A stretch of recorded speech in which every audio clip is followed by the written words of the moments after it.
From the start of the traveler's journey, the Fatui are positioned as antagonists. The 11 Harbingers are their elite. Wealthy, influential, and incredibly powerful. They are charged by the Tsaritsa to go out into Teyvat and retrieve the 6 Gnosis from the other Archons, the very essence of the power of the gods. For the first 2 years after Genshin's release, they were shrouded in mystery. Only Child, Signora, and Scaramouche appeared in the first 3 regions, and all the others were hidden in the shadows. And then, in the lead up to the release of Sumeru, Hoyo casually dropped a trailer, completely out of the blue, which revealed every last one of them. Based on the aesthetics alone, my favorite by far was Arlecchino, despite her being a little bit cross-eyed. Her tone in the trailer piqued my interest too. She stood out from the rest, and from even just a couple of lines of dialogue, I felt there were hints of greater depth than your typical anime villain. She instantly became one of those rare characters I looked forward to for years in advance.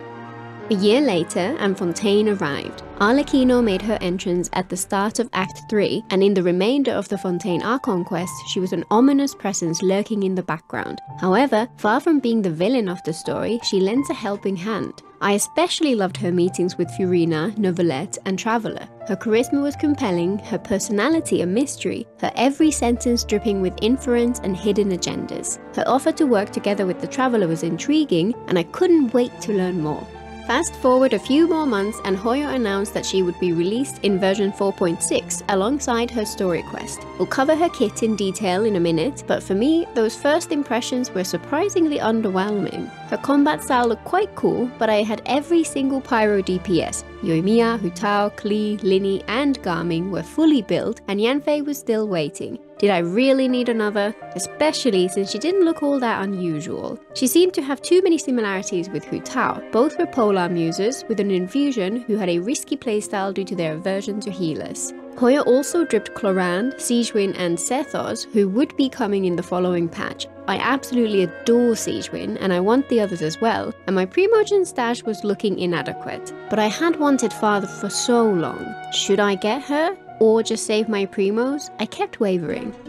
Despite enjoying her playstyle in her trial, I decided to wait a few days until I had the time to play through her story quest. One of the most important factors which helps me decide whether to pull for a character is whether I actually like them, and the story quest can make or break a character for me. Hers was great, though I do wonder how much of the story's strength came from already knowing many of the details. Hoyo had released an absolutely brilliant animated short exploring Arlecchino's background, which I had watched before starting her quest. It did make some interactions a little jarring. Why nobody noticed Clervy was talking about mother instead of father is beyond me, but overall it was a satisfying story. She turned out to be a great character on all counts, someone with strong principles and rules who would do anything to protect not just her family, but innocence in general. I love the juxtaposition of her predecessor, who projected a soft and loving image while being ruthless and cold inside, with Arlecchino, who cultivates a persona as a heartless and cruel master so that she can hide just how much she cares.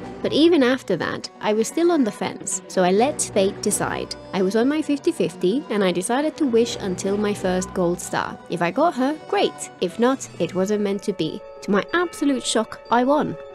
Fortunately, I had some wit and mora set aside for future characters, and some hoarded fragile resin, so it didn't take me long to build her. Let's take a quick look at her kit, her build, and her teams, and then talk about whether she feels worth it after playing with her a ton for the past 2 weeks. As mentioned earlier, she's a pyro spear user with a unique kit. It can sound complicated, especially if you try to read the word salad which Hoyo puts in the talent descriptions, but in practice it feels intuitive. You start by using her skill. This does a small amount of pyro damage with a decent AoE and applies a red mark on any enemies which it struck. If you hit these enemies with a charged attack, she gains a bond of life, which infuses her spear with pyro. You can see how much bond is left via the border added to her HP bar. Every infused attack consumes some of this bond until eventually the infusion runs out. For each marked enemy which you hit with her charged attack, she gains a larger bond, and if you wait 5 seconds between using her skill and her charged attack, you get twice as much. Her infused normal attacks are the most important part of her kit. While infused, she gets some interruption resistance plus a damage bonus which depends on the current strength of her bond. This means that she does more damage when you start attacking, which decreases over time as her attacks consume her bond.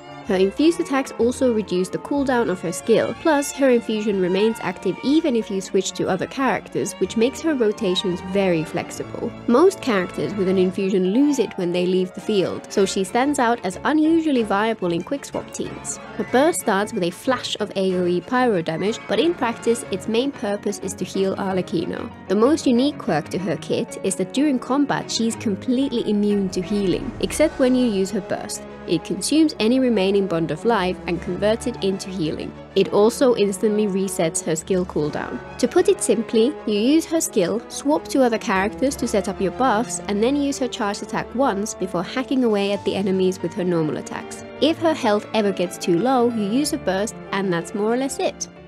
Arlecchino is refreshingly easy to build. Her ideal weapon is of course her signature spear, but the Jadewing spear is not too far behind, and I had a spare available for her. She can also make do with Scarlet Sands or Homa, or either Battle Pass spears if you have them. She has some great free-to-play options. Blackcliff Pole or Missive Windshear can be viable, and the White Tussle can be great if you can make up for its low stats elsewhere. For artifacts, she generally wants an attack sands, a pyro damage goblet, and a crit circlet.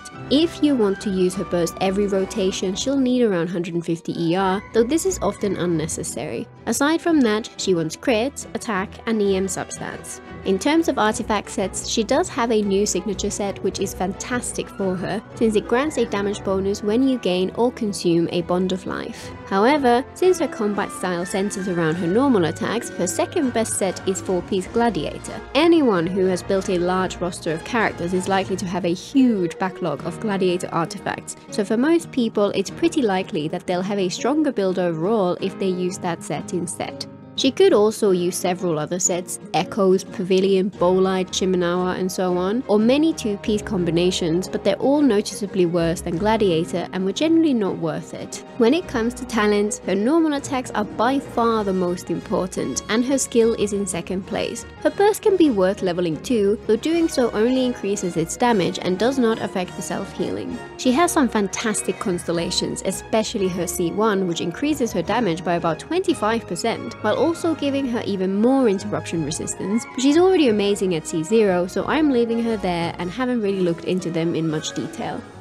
When it comes to teams, she's quite flexible in some ways, though her teams do end up looking pretty similar to ones focused on other Pyro DPS characters. To mitigate her high risk, high reward playstyle and her immunity to healing, it's common to run her with a shielder. While many will pair her with Zhongli by default, Layla is my preferred option due to her providing cryo for occasional melt reactions. She also synergizes well with Thoma, C4 Yanfei, Beidou, or even Diona if you lack the other options. I've even seen people argue that her teams can be stronger if you can get away without a shielder, since you can bring another buffer for her, but in my experience this actually makes very little difference. The shielders she works best with all provide some other utility, either through their artifacts, their elements, or other buffs or resistance shred, so that argument is a little overblown. Since she is generally the main focus of the team, the other two places in the team go to support characters. Bennett is probably the most common pick. While his healing is useless for Arlecchino, his buff combined with Pyro Resonance is still more than worth it, especially if your attack is lower than ideal.